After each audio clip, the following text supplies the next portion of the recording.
특별히 코로나 바이러스 특집 안병찬 회계사님과 함께하는 그런 시간 마련하도록 하겠습니다. 어서 나오십시오. 네, 안녕하세요. 네, 반갑습니다. 네, 반갑습니다. 오늘 여쭤볼 것도 많고 질문할 것도 많고 또 알려주시고 싶은 말씀도 많으실 것으로 생각이 됩니다. 네, 그렇습니다. 네, 요즘 네. 상당히 혼돈스러워서. 그렇죠. 네, 정보가 너무 뒤죽박죽으로 엉켜 들어오니까 네, 정리가 잘 안 되는 그런 느낌도 좀 있더라고요. 네, 맞습니다. 이게 뭐 전쟁이 난 건 아니지만 네. 전쟁을 방불케 하는 아주 긴급한 상황이다 보니까 네. 정부에서도 상당히 당황스러워하는 것 같아요. 그렇군요. 네, 저희 생에 이런 일이 앞으로 또 생기지 말아야겠다 싶을 만큼 처음으로 겪는다라는 말씀들 많이 하시는데요. 네, 거의 네. 100년에 한 번 있을까 말까 한 일이 생긴 거죠. 그렇죠. 네. 우리 우선 그래도 회계사시고 하시니까 세금 관련 얘기부터 먼저 조금 부탁을 좀 드리겠습니다. 네, 우선 세금에 관련돼서는 우리가 알고 있어야 될 게 연방정부 네. 그리고 이제 주정부와 관련된 세금들인데요. 이미 이제 언론 보도를 통해서 많이 알고 계시겠지만, 전통적으로 4월 15일까지 개인 소득세 신고가 마감인데, 이것이 7월 15일로 연장이 됐고요. 네. 그리고 법인들도 마찬가지로 법인도. 3월 15일, 4월 15일 마감이 모두 공이 네. 연방정부, 주정부 할 것 없이 다 7월 15일로 네. 연기가 되었습니다. 네. 그러면 이제 여기서 또 질문이 생기죠. 네. 보통 연장을 하면은 연장 신청을 해야 되는데 이번에도 연장 신청을 해야 되느냐? 할 필요 없습니다. 그래서 7월 15일까지 연장 신청을 별도로 하실 필요 없이 자동적으로 연장이 되는 거예요. 자동. 그 다음에 그러면 7월 15일까지도 내가 세금 보고가 어려울 때는 어떻게 되느냐? 그럴 수 있죠. 지금 상황이요. 그럴 경우에는 연장 신청을 해야 돼요. 그래서 개인 같은 경우는 4868 폼을 이용해서 신청을 해야 되고, 그리고 이제 법인 같은 경우는 7004번을 통해서 연장 신청해야 되는데, 그건 뭐 지금 우려하실 필요 없고, 그렇죠. 지금 계속 긴박하게 여러 가지가 많이 돌아가고 있으니까 그때 가서 결정하셔도 늦지 않을 거라고 생각이 됩니다. 정보만 좀 정확하게 알고 계시면 되겠네요. 그렇죠. 그 다음에 그러면 환불 신청한 사람들은 어떻게 되느냐? 환불은 연방국세청에서 최대한 빨리 해줄 것을 발표를 했어요. 그래서 가능하면 연방국세청에서 요구하는 것은 온라인으로 신청을 하고 디렉트 디파짓, 자기 계좌로 직접 들어가게 하면 21일 안에, 즉 한 3주 안에 환불을 받을 수 있게 조치를 해주겠다고 연방국세청에서 발표를 했습니다. 그 다음에 이제 주정부에 이제 이제 신고하는 것들인데요. 주정부는 보통 개인 소득세는 말씀드린 IRS와 똑같다고 생각하시면 되고, 그 다음에 이제 비즈니스를 하시는 분들, 자영업자 자영업하시는 분들, 종업원 세금 보고라든지, 세일즈 텍스라든지 이런 거 보고하는 거 있는데, 이런 것도 페널티와 이자 없이 다 포스트폰이 됐습니다. 그래서 그거는 날짜를 정확하게 정해주지 않는 것은 왜냐하면 마감이 너무 달라요. 비즈니스마다. 그렇기 때문에 연방국세청에서 개인소득세 마감일을 연장하는 것처럼 그렇게 획일적으로 연장시킬 수가 없어요. 그래서 지금은 보통 60일 정도라고 생각을 하시고 그렇게 해서 코로나 바이러스 이번 사태로 인해서 연장된 것을 이미 주국세청들이 다 알고 있기 때문에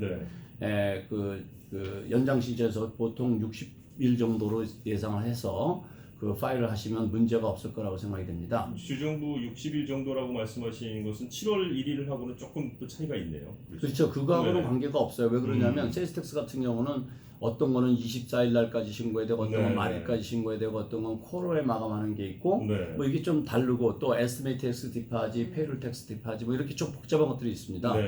그래서 국세청에서도 어떤 못 박아가지고 몇 월 며칠 또는 며칠간 이런 발표를 하지 않고 이번 일로 인해서 마감일이 지체되더라도 페널티와 벌금을 부과하지 않겠다고 일단 먼저 발표를 했어요. 근데 이제 보통 스몰 비즈니스 하시는 분들도 비즈니스 어카운트에서 세일즈 텍스나 인플로이 텍스가 자동적으로 또 빠져나가게 신청해 놓으신 분들이 있으시잖아요. 네, 그렇죠.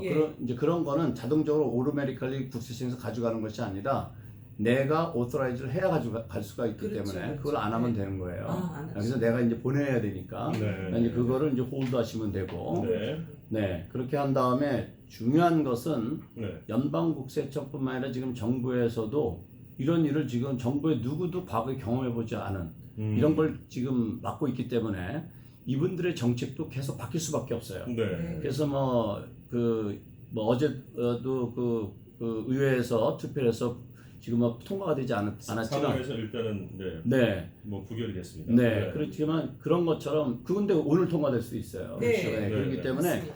제일 중요한 건 계속 뉴스를 접하시면서 업데이트하는 것이 중요하겠다. 네. 우선 뭐 세금 보고 연기된 거는 저희가 이제 초반부에 말씀을 좀 드렸고요. 네, 네. 자영업자들이 굉장히 많이 어려움을 겪고 있죠 지금. 네. 그렇습니다. 지금 상황이 혹시 이제 미국에서 오래 사신 분들은 기억하시겠지만 1992년도에 4.29 폭동 때 네. 저희 그 한인 자영업자분들이 상당히 많은 피해를 입었었습니다. 네, 거의 또 유사하죠. 네, 그럴 때 이제 SBA에서 융자를 해줌으로 인해서 그 어려움을 이제 극복해 할 수 있었던 그런 이제 기회를 가진 적이 있었는데요. 네. 지금도 마찬가지로 그 연방 정부 소속인 Small Business Administration 네. SBA에서 그 스몰 비즈니스들이 이 어려운 난국을 피해갈 수 있도록 극복해 나가는데 도움을 주기 위해서 최고 $200만 달러까지 저리로 융자를 해주겠다고 발표했습니다. 네. 그래서 그러면 우리가 여기서 얘기하는 스몰 비즈니스라는 게 어떤 걸 스몰 비즈니스라고 생각하느냐를 우리가 우선 그러게요. 정의를 해야 될 거 아니에요? 기준이 네. 어디에 기준을 두느냐에 따라 스몰과 빅은 차이가 있는 거니까요. 그렇죠. 네. 우리가 일반적으로 생각할 때 조그만 구멍구멍만 생각하는데 그렇지가 않고 그렇습니까? 정부에서 보는 기준은 네. 종업원 수로 500명 이하의 종업원을 고용한 기업을 스몰 비즈니스라고 봐요. 네, 그러니까 우리가 생각할 때 굉장히 큰 회사죠. 굉장히 커지는데요. 네. 네. 굉장히 그 500명이면 종업원이 많은 듯하지만 미국에서 사이즈로 보면 그걸 스몰 비즈니스 범주에 집어넣는군요. 그렇죠. 네. 예, 예. 뭐 종업원이 사실 뭐 200~300명 있다고 그렇다 하더라도 비즈니스 자체가 멈춰버리면 그것도 타격이 크거든요. 그렇죠. 네. 맞습니다. 네. 그래서 어쨌든 간에 그 500명 이하의 그 종업원을 둔 스몰 비즈니스의 경우에는 최고 $200만 달러까지 융자가 가능하고 네. 그 다음에 이제 융자 기간은 최고 30년. 네. 30년. 그리고 이자는 3.75%. 픽스가 돼 있나 보죠. 네네. 네. 그 다음에 이제 비영리 법인 같은 경우는 2.75% 네. 해서 이제 낮은 이자로 그 융자 가능하고요. 그럼 또 질문이 생기는 것이 네. 나는 담보도 없고 아무것도 없는데 어떻게 하면 좋겠냐. 그러네. 보통 네. SBA는 담보를 꼭 요구를 하니까 네. 지금도 똑같습니다. 담보를 요구합니다. 네. 그렇지만 담보가 없다고 해서 융자를 디클라인하지 않겠다고 발표를 했어요. 지금 거의 준전시 상황 같은 어떤 미국 네. 상황이라서요. 그렇죠. 네. 그러니까 담보가 없다고 해서 융자를 그 거부하는 네. 그런 일은 없다. 대신 SBA에서는 당신이 가지고 있는 뭔가를 내놓을 수 있는 걸 최대한 내놔라 라고 얘기를 해요. 그 얘기는 뭐냐면 집도 될 수 있고 뭐 그런 건가요? 네, 그러면 왜 그런 말을 거기다 붙이냐면 네네.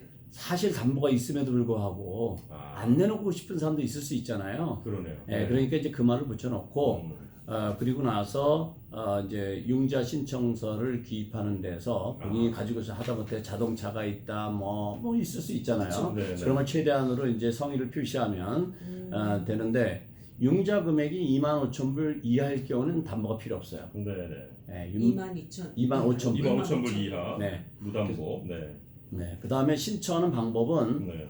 온라인으로 신청하면 속도가 빠르고 네. 그러나 온라인이 불편하신 분들이 여전히 많이 계시거든요. 네. 네, 그런 분들은 페이퍼 파일로 할 수도 있습니다. 네. 그리고 이제 그 개인과 자영업 네. 그리고 비즈니스 여기서 말하는 비즈니스는 법인을 얘기를 하는 거예요. 네. 그거하고 뭐 신청하는 양식이 좀 다른데 개인과 자영업 즉 개인이 피해를 보신 분들이 있을 수 있고요. 그렇죠. 그래서 SBA 융자가 필요하다고 해서 도움을 요청하실 분이 있을 수 있고 그런 개인은 일반적으로 인디펜던트 컨트랙터 같으신 분들이에요. 예, 그래서 프리랜서 일하시는 분들이라든지 이런 분들 있을 수 있잖아요, 그렇죠? 예.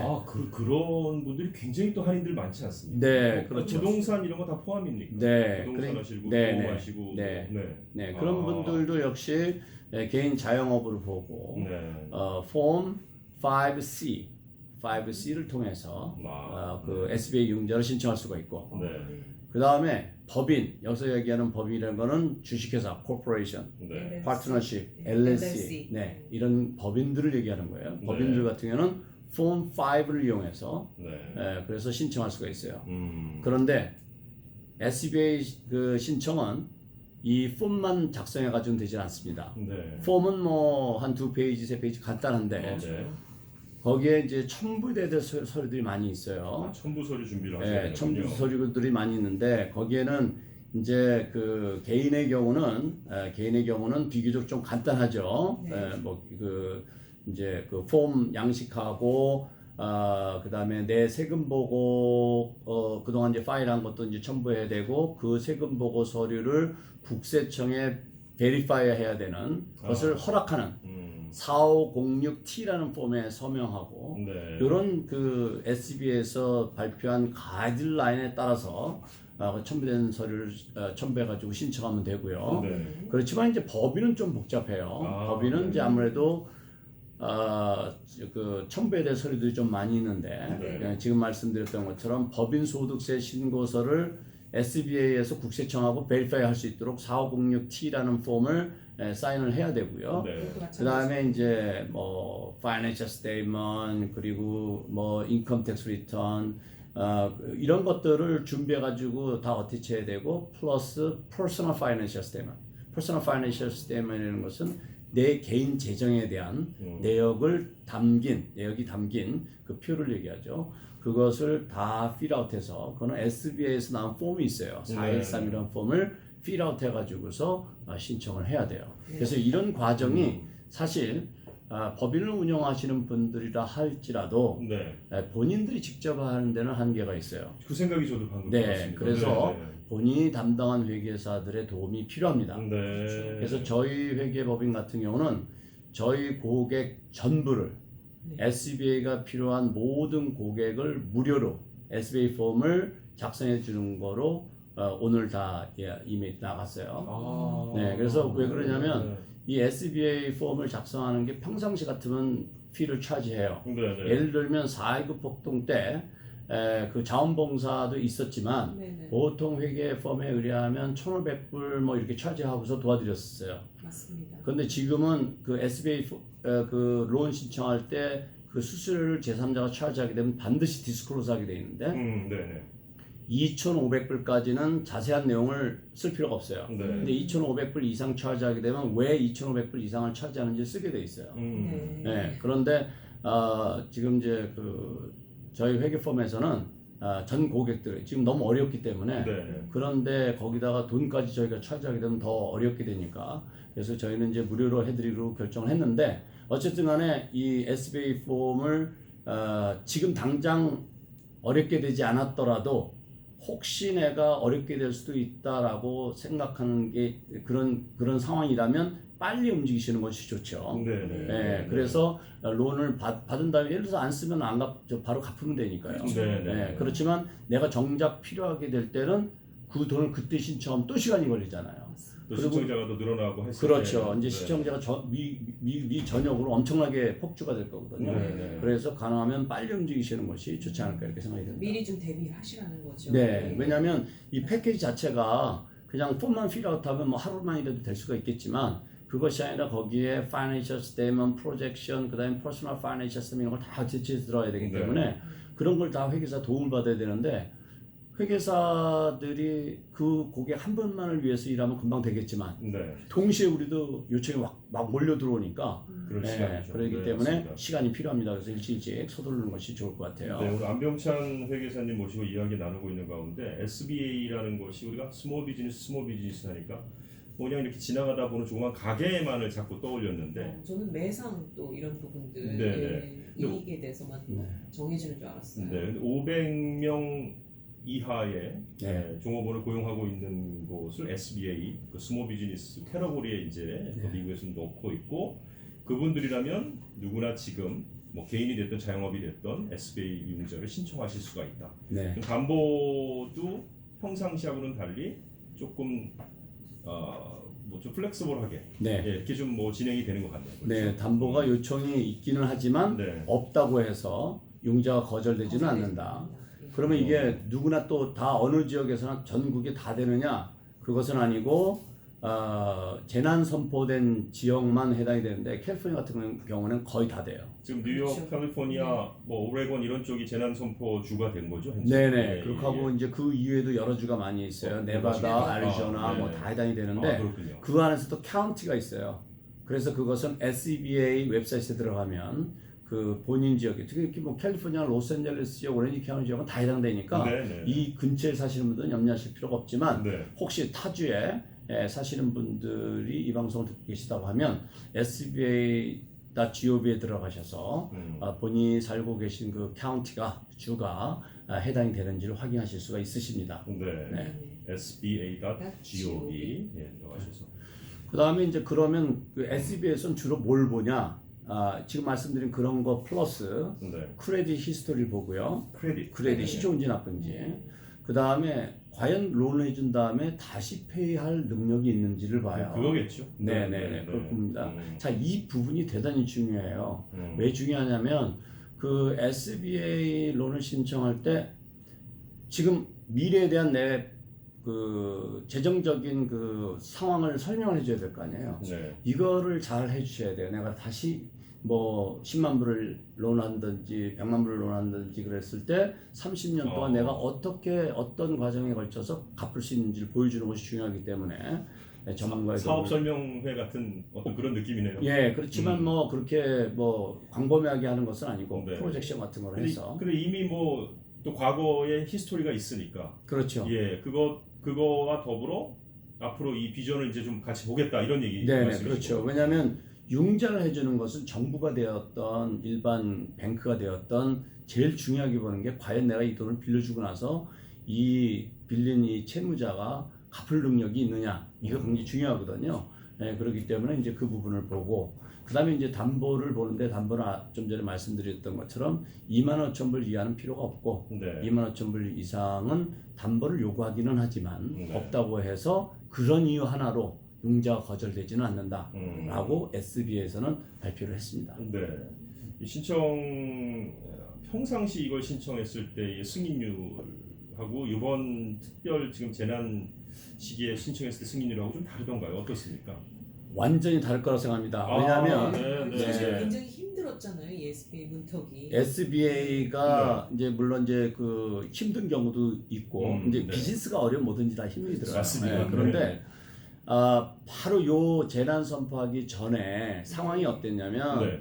SBA 론 신청관 들어간 것들이 다 그냥 딜레이가 되고 홀드되고 막 그랬어요. 왜냐하면 처리가 빨리 안 되는군요. 소리 네네 융자가 허락이 잘 안 나는 거예요. 네. 허락이 안 떨어지고 왜냐하면 거의 리젝트 정- 하는 거고. 예, 전국이 불확실하니까. 네. 그런데 이제 정부에서 재난 선포 지역으로 선포를 했고 그 다음에 적극적으로 융자를 해주려고 했기 때문에 네네. 바로 그 전하고 불과 뭐 1, 2주, 2, 3주 전하고는 상황이 많이 상황이 달라졌어요. 달라요. 네, 그러니까 그래서 정부에서 지원금 자체가 또 네, 그렇죠. 그래서 이런 그 자금들은 이미 이 사태가 시작하는 초기에 트럼프 행정부에서 $500 빌리언 풀겠다고 발표했잖아요. 통과가 됐잖아요. 네. 예, 그 일부의 자금으로 활용을 하는 거기 때문에 엑스트라 펀드가 확실하게 마련이 돼서 이미 저 재원이 마련되어 있는 상태라는 말씀이시죠? 그렇죠. 예. 네. 그래서 이제 그 의사 결정도 굉장히 빠를 거고 네.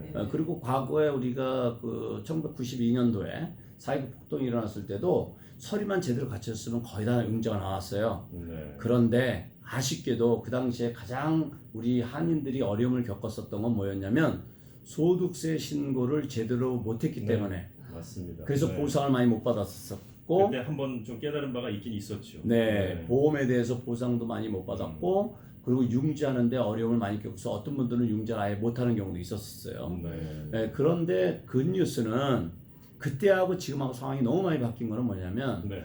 우선 첫째는 일반적인 그 리테일샵 하시는 비즈니스 같은 경우에는 결제가 크레딧 카드로 많이 되다 보니까 그렇죠.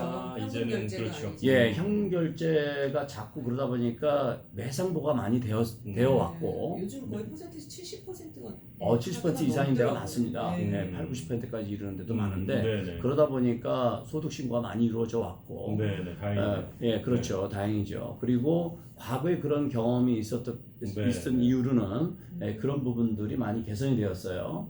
그리고 이제 수년 전에 그 현금 거래로 인한 여러 가지 그 정부에서 단속이 심해짐으로 인해서 네네. 현금 거래가 많이 줄어드는 경향도 있었어요. 그래서 이런저런 이유로 92년도 때와는 좀 상황이 좀 다르다라고 생각할 수가 있을 것 같아요. 그렇군요. 그래서 네. 중요한 것은 지금 뭐 여러분 아시다시피 지금 뭐 식당들이나 리테일숍들이 거의 지금 뭐 폐점 상황이잖아요. 올스탑이니까 그럴 수밖에 없겠네요. 네. 그리고 지금 뭐 3월 말까지를 얘기하지만 지금 상황으로는 좀 길어질 것 같기 때문에 서둘러서 준비해서 자금을 운영 자금을 확보해 놓는 것이 좋을 것 같습니다. 지금 그러면 뭐 사실 오늘 개인 인디비주얼 컨트랙터 같은 뭐 그런 분들도 개인 자영업도 그렇고 이런 스몰 비즈니스 하시는 분들 누구나 다 신청을 하시라는 지금 말씀이신 거죠? 네, 저는 지금 이제 좋은 질문해 주셨는데요. 네. 저도 지금 질문을 계속 받고 있는 것 중에 내가 이러저러한데 자격이 되나요? 라고 질문 주시는 분들이 많이 계세요. 네. 근데 지금 우리가 여기서 확실하게 이해하고 가야 될 것이 뭐냐면 지금 정부에서 발표되는 것은 연방정부 차원의 발표가 있고 네. 주정부 차원이 있고 로컬 정부 차원이 있고 그래요. 그래서 이 정부 기관들끼리도 이걸 교통정리하려고 지금 정신이 없어요. 네. 그렇기 때문에 여기서 내가 스스로 된다 안 된다 결정하지 말고 맞습니다. 있으면 일단 신청을 하셔라. 네. 실전. 그러면 누가 결정하면 되냐면 정부에서 결정하면 돼요. 네. 그런데 내가 신청 자격이 됨에도 불구하고 스스로 아니라고 생각해서 포기해버리면 그 혜택을 못 받으니까. 네. 그래서 지금 같은 경우도 그 지금 질문 주셨던 프리랜서라든지 인디펜던트 컨트랙터들, 독립계약자들이라고 하죠. 이런 분들도 SBA 론을 다 신청을 하세요. 해서 개인 자격으로. 네. 왜냐하면 그분들이 소득세 신고에 스케줄 C라는 걸 통해서 신고를 하셨을 거예요. 그렇죠. 네. 그거 자체가 자영업이라는 의미거든요. 그렇기 때문에 셀프 인플로이드라고 보고 그런 분들은 아까 말씀드렸던 폼 5C를 통해서 네네. 신청하시면 됩니다. 알겠습니다. 네. 자, 안병찬 회계사님 모시고 지금 SBA 론에 대한 이야기 나눠봤습니다. 대부분의 많은 한인들이 임금을 이렇게 뭐 월급으로 받는 그런 일에도 많이 종사하시지만 실질적으로 셀프 인플로이 그 인디펜던트 컨트랙터로 일도 많이 하시고 가게도 많이 하시고 조그맣든 크든 500명 이하는 다 된다고 하니까요. 또 궁금하신 거 있으시면 안병찬 회계사에게 좀 여쭤보시긴 해야 되는데 본인의 회계사에게 우선은 여쭤보는 게 가장 지금은 빠른 일이 되겠네요. 네, 지금은 그렇죠? 제 생각에 모든 회계사님들이 이런 정보를 취합하고 분석하고 그리고 본인들 고객을 위해서 많은 시간을 보내고 계실 거예요. 네. 그래서 가장 중요한 것은 본인의 재정 상태를 제일 잘 알고 있는 본인이 담당하는 회계사님하고 얘기를 해서 그분의 도움을 받는 것이 가장 좋습니다. 혹시 뭐 안병찬 회계법인에서는 무료로 해주시겠다고 해서 다른 동료 회계사분들께 혹시 지탄을 받거나 그러시지는 제 생각에는 않으실까 좀 걱정이 되는데요. 제 생각에는 아마 다른 회계사님들도 비슷한 생각을 하지 않으실까 싶어요. 알겠습니다. 지금 또 한 가지 차이가 뭐냐면 4.19 폭동 때는 저희 그 공영회계사협회에서 그 자원봉사에서 많이 도와드렸었습니다. 그런데 지금은 상황이 그때하고 다른 것이 페이스 투 페이스 미팅이 되게 어렵고 그러네요. 이 동선의 제약을 받고 있기 때문에 맞습니다. 가장 좋은 것은 지금 회계사님들한테 부탁을 해서 도움을 받는 것이 가장 좋지 않을까 이렇게 생각이 됩니다. 알겠습니다. 네. 자, 뭐 2-3명 이상, 3-4명 이상 모이지 말라는 그런 얘기들도 많은 그런 때이니까요. 자, 안병찬 회계사님 모시고 이야기 나누고 있습니다. 저희들이 우선 연방 세금 또 주 세금에 대한 얘기 좀 다뤘고요. 오늘 SBA에 대한 얘기를 다뤘는데 아주 가장 정확한 정보를 알기 쉽게 주신 것 같습니다. 좋은 아침 좋은 하루 특집 방송으로 함께하고 계십니다. 안병찬 회계사 모시고 여러 가지 요즘에 돌아가는 이야기들 여러분이 궁금해할 만한 내용들 함께하고 있는데요. 지금부터 더 귀를 많이 기울여 주셨으면 좋겠습니다. 네. 카카오톡이나 유튜브 채널로도 제일 먼저 궁금해하시는 게 이제 저희에게 지급된다는 그 성인 1인당 1,000불일지 1,200불일지 이제 그게 사실은 어제 그 부결됐잖아요. 네. 이게 이제 어떻게 다시 원점화된 것인지 아니면 다시 또 좋은 소식이 들릴 것인지 이 부분에 대해서 일단은 또 가장 많이 궁금해하시는 것 같습니다. 그렇죠. 그거를 이제 우리 이제 미국에서는 스티뮬러스 책이라고 하는데요. 네. 그것을 원래는 그 한 가정에 어덜트들한텐 1,000불씩 네. 그리고 자녀 1인당 500불씩 주기로 발표를 했지요. 네네네. 네, 그래서 이제 4인 가정일 경우에 부부가 1,000불, 아이들 500불 해서 3,000불을 받는다. 네. 그것을 이제 한 번에 그치는 것이 아니라 4월 달에 한 번 나가고 그다음에 상황을 봐서 5월 중순쯤에 한 번 더 나간다. 그래서 두 번 네. 받는다. 이렇게 이제 처음에 많이들 들었어요. 그렇죠. 네네 맞습니다. 그런데 해픈 투비 지난 주부터 나오기 시작한 것이 한상원 의원이 이제 그 상정을 해서 네. 1,200불로 올리자.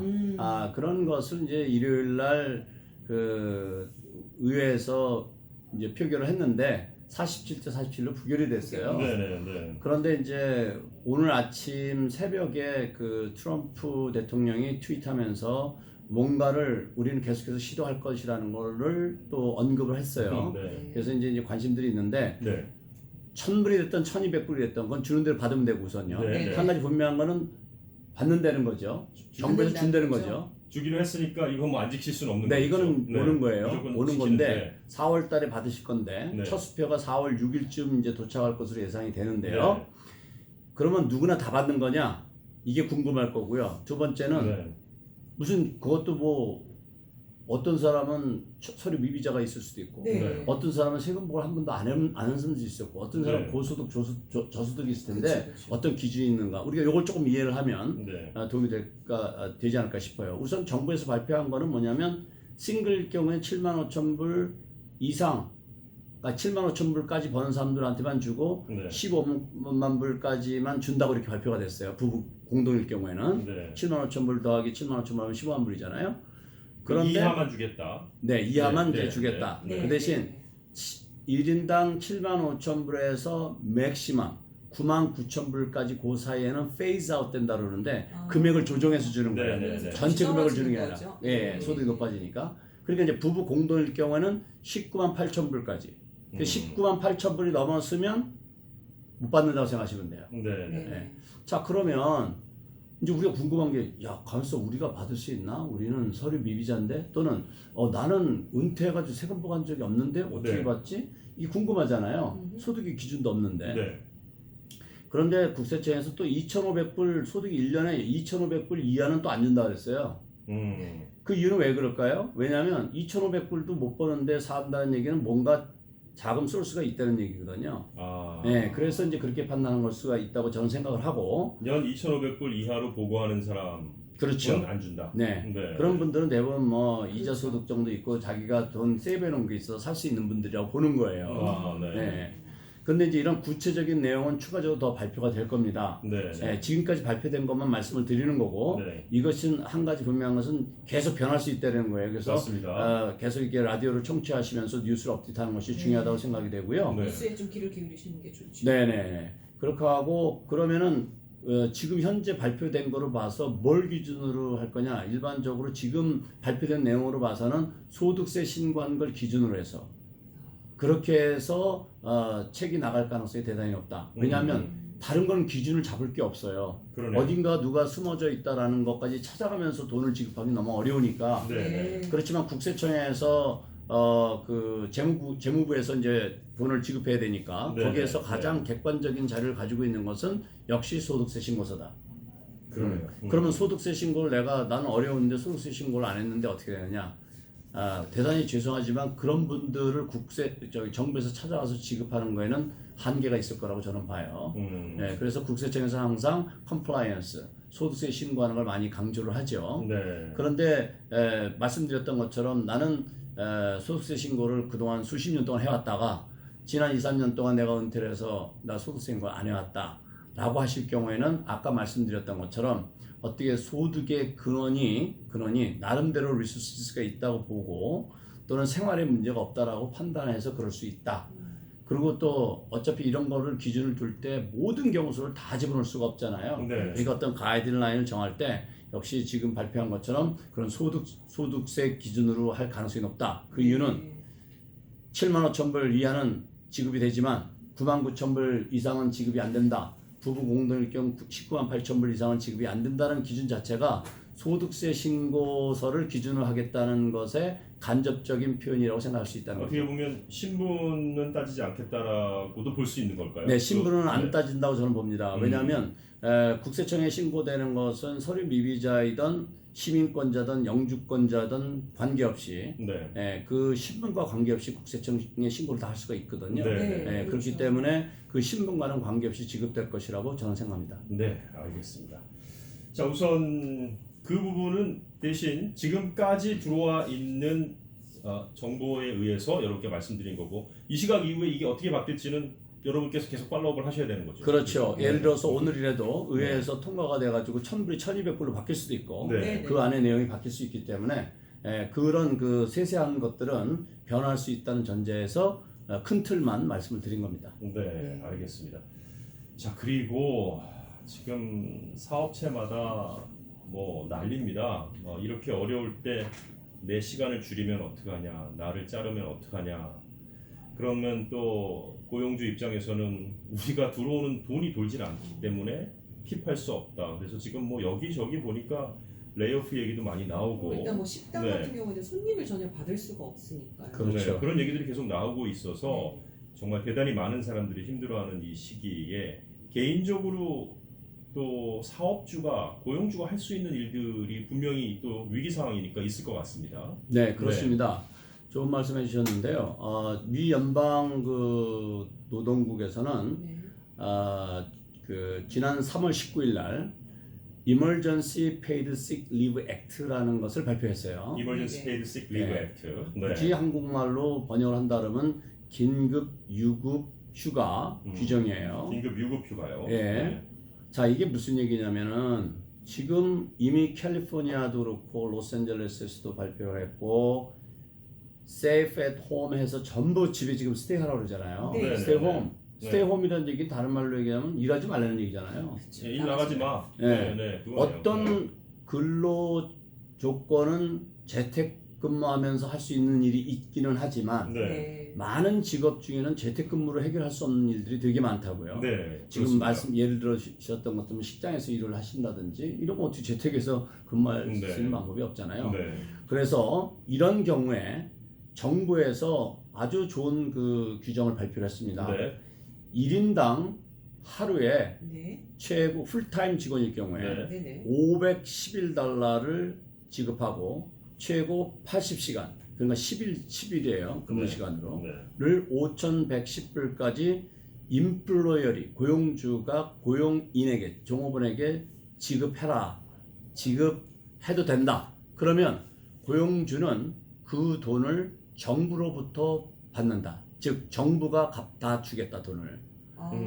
자 다시 정리해서 말씀드리면 자, 한 번만 더 부탁드립니다. 네, 네. 이해가 안 되시는 네. 분들이 많으실 거예요. 고용주가 종업원에게 하루에 511불, 최고 5,110불까지 선지급을 해줘라. 그러면 그 돈을 정부에서 임플로이어한테 주겠다. 자 이게 무슨 얘기냐면 네. 지금 말씀드린 것처럼 근무를 할 수 없어 월급을 못 받는 분이 있을 수 있고 네. 또 고용주 입장에서는 본인도 안타깝잖아요. 장사가 안 되는데 어떻게 돈을 주냐고요. 예. 그러니까 네. 정부에서 뭐라 그랬냐면 오케이 우리가 돈을 줄게. 대신 정부에서 지금 수표를 그 직원들이 누군지도 모르고 다 줄 수가 없으니까 당신들이 먼저 주면 우리가 그 돈을 리임버스 해주겠다 이거예요. 네. 그럼 어떻게 받느냐가 이제 궁금하잖아요. 고용주가. 네. 돈을 주는 건 내가 있는 돈을 주면 되는데 네. 그럼 나는 고용주인 나는 어떻게 받느냐면 우리는 그 종업을 고용한 어느 고용주든지 페이롤 텍스 리턴을 합니다. 네. 그럴 때 정부에다 내는 페이롤 텍스에서 까면 돼요. 그러면 이제 질문이 또 예. 네, 그럼 또 질문이 생길 수가 있죠. 네. 만약에 내가 종업원이 5명이어서 5,000불로 그냥 간단히 계산할게요. 네. 5, 25, 25,000불을 지급해줬는데 내가 내야 될 페이롤 텍스는 다 합해야 15,000불밖에 안 돼. 네. 그럼 나는 15,000불을 안 내고 내가 갖는다 하더라도 10,000불을 더 냈잖아요. 만불 손해다. 자, 네. 이거는 정부에서 리펀드를 해준다 그랬어요. 그렇기 때문에 제가 생각할 때는 4월달 페이롤 텍스 폼 자체에 그런 폼이 하나가 그 라인이 삽입이 될 것 같아요. 추가될 것 같다. 예, 그러니까 스티뮬러스 책을 미리 그거는 이제 정부에서 주는 거고 이머전시 페이드 시크 리브 액트에 따라서 정부한테 지급한 금액이 얼마냐 그걸 기입해라. 네. 그래서 25,000불 이렇게 넣으면 내가 세금 낼 거 15,000불 그럼 25,000불 더 냈으니까 10,000불 리펀드. 그럼 정부에서 리펀드 책이 딱 오는 거예요. 그 고용주한테. 네. 이해가 지금 되시죠? 여기서 고용주라고 말씀하신 것은 조그만 가게부터 큰 회사까지 다 포함입니다. 500명 이하의 기업들은 다 해당돼요. 500명 이하요. 네. 예. 그래서 네, 그래서 이것은 현재는 10일이 맥시멈이에요. 80시간. 80시간. 네. 그렇게 해서 지금 말씀드렸던 511불량은 풀타임 직원. 네. 그럼 여기서 질문이 생기죠. 나는 파타임을 일하는데 네. 그럴 수 있잖아요. 네. 그럼 파타임 일하는 사람들도 지급을 해줄 수가 있어요. 그래서 파타임 일하는 사람들 같은 경우도 예를 들어서 뭐 학교가 지금 다 문을 닫았으니까 내가 일을 할 수 없어 집에서 애를 봐야 돼서 일을 못 할 수도 있고 네네. 또 본인이 인펙트가 될 수도 있고 또 아니면 본인이 격리 명령을 받았을 수도 있고 여러 가지 일을 못 할 수 있잖아요. 네네. 예, 그랬을 경우 파타임 같은 경우는 최고 하루에 200불. 네. 그래서 10일이니까 2,000불이죠. 네. 2,000불까지 받을 수가 있어요. 그럼 지금 말씀하신 걸로 따지면은 지금 고용주 입장에서 인플로이어 입장에서 사람들을 계속 레이오프 시키고 시간 축소시키고 해서 급여를 깎으려고 무조건 생각할 필요는 없다는 말씀이신 거네요. 그래서 나온 법안이에요. 그러니까 네, 지금 네, 정부 네. 입장에서는 이거예요. 지금 이걸로 인해서 직원들을 다 파이어하고 네. 레이오프 시키죠. 파이어래요. 네. 레이오프 네. 시키고 네. 뭐 아니면 일하는 시간을 줄이고 이러면 당장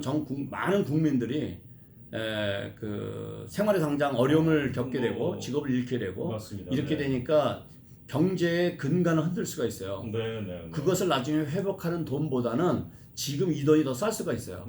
그래서 지금 이거를 지금 강력하게 인플루언서들한테 지급해줘라 이렇게 해준 거예요. 그러면 누구나 다 해주는 것은 사실 아니고 네네. 근무에서 월급을 받는 사람은 줄 필요가 없잖아요. 그렇죠. 근무를 못하는 사람들이잖아요. 네. 어떤 경우냐면 지금 캘리포니아나 로스앤젤레스 카운티, 오렌지 카운티 이런 데처럼 그 스테이 홈 하라고 명령을 받아서 지금 그 일을 할 수 없는 그런 상황인 경우 네. 그것도 해당이 되고 네.